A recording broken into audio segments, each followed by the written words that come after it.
Assalamualaikum warahmatullahi wabarakatuh. Perkenalkan, nama saya Ahmad Dimas Hermanto dengan NIM 24060100070.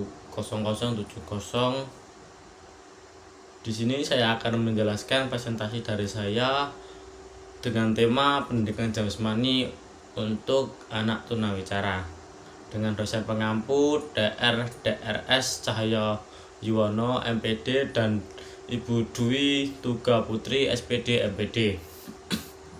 Yang pertama yaitu pendahuluan. Pendahuluan merupakan pendidikan jasmani penting untuk perkembangan fisik dan mental anak. Bagi anak tunawicara, hambatan komunikasi membuat mereka merasa terisolasi. Solusi komunikasi alternatif yaitu dengan menggunakan bahasa isyarat. Contoh kayak saya menunjuk saya gini, saya. Dan visual nonverbal. Tujuan menggunakan bahasa isyarat yaitu untuk meningkatkan kepercayaan diri dan keterampilan sosial dan fisik untuk anak. Yang kedua yaitu pengertian tunawicara. Anak tunawicara dengan gangguan berbicara akibat faktor neurologis, perkembangan atau fisik.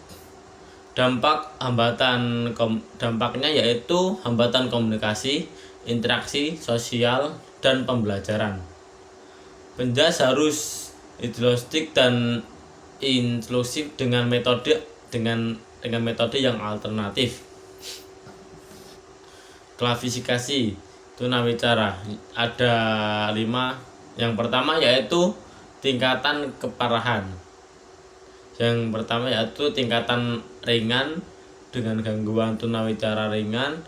Yang kedua yaitu dan selanjutnya itu ada sedang, berat. Yang kedua yaitu jenis kesulitan. Jenis kesulitan yaitu dengan contohnya kayak berbicara tidak lancar, suara reosil, dan komunikasi sosial tidak maksimal.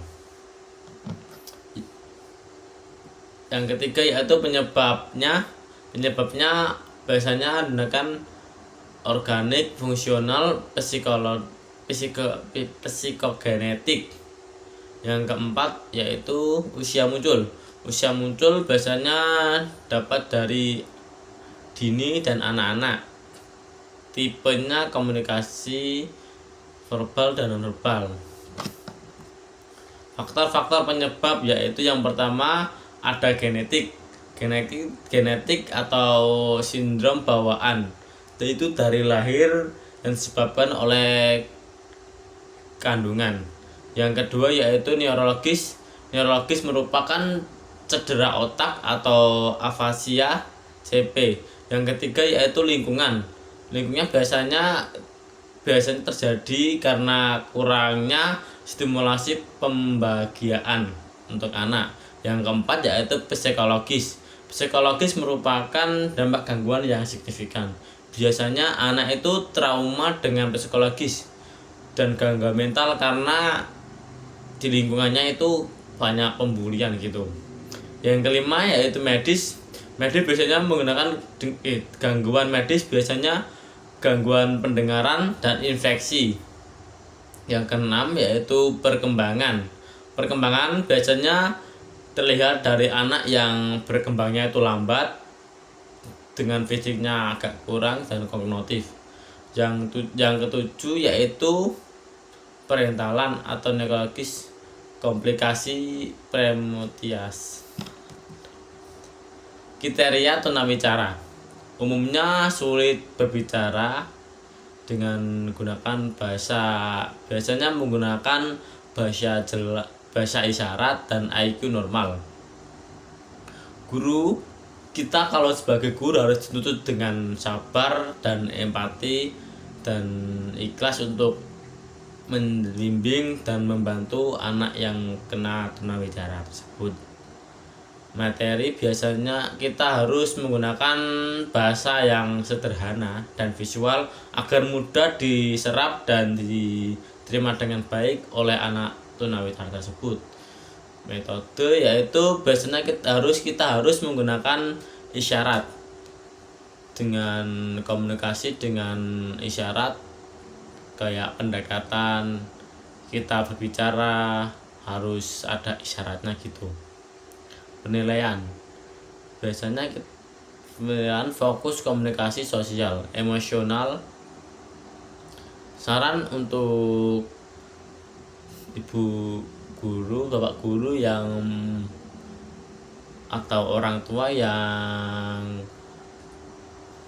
mempunyai anak dengan berkebutuhan khusus, kita harus mengusahakan dengan alat bantu dengar, bisanya dengan media sosial atau teknologi.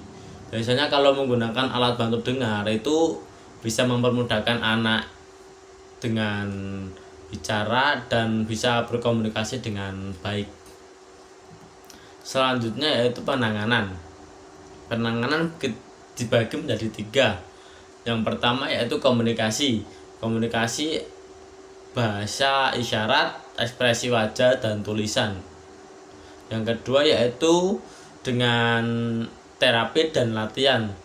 Terapi tunawicara biasanya itu dilatihkan kayak bicara awal-awal kayak A, B gitu. Yang ketiga yaitu psikologis dan sosial.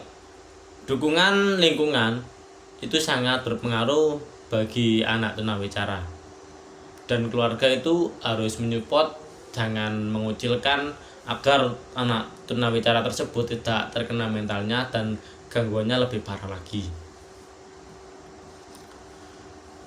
Proses pembelajaran penjas. Prinsip demonstrasi langsung, komunikasi visual, bimbingan fisik.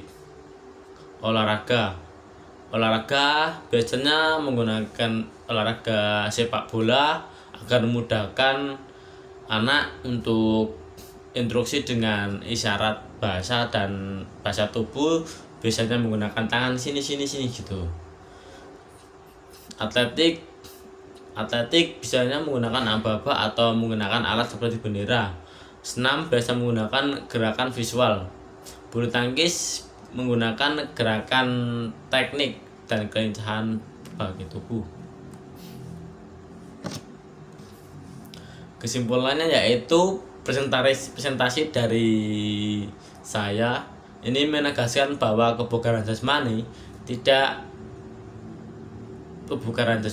hanya kunci sosial untuk menguatkan tubuh fisik, tetapi juga kunci untuk membentuk pikiran yang positif dan kehidupan yang lebih sehat serta secara menyeluruh.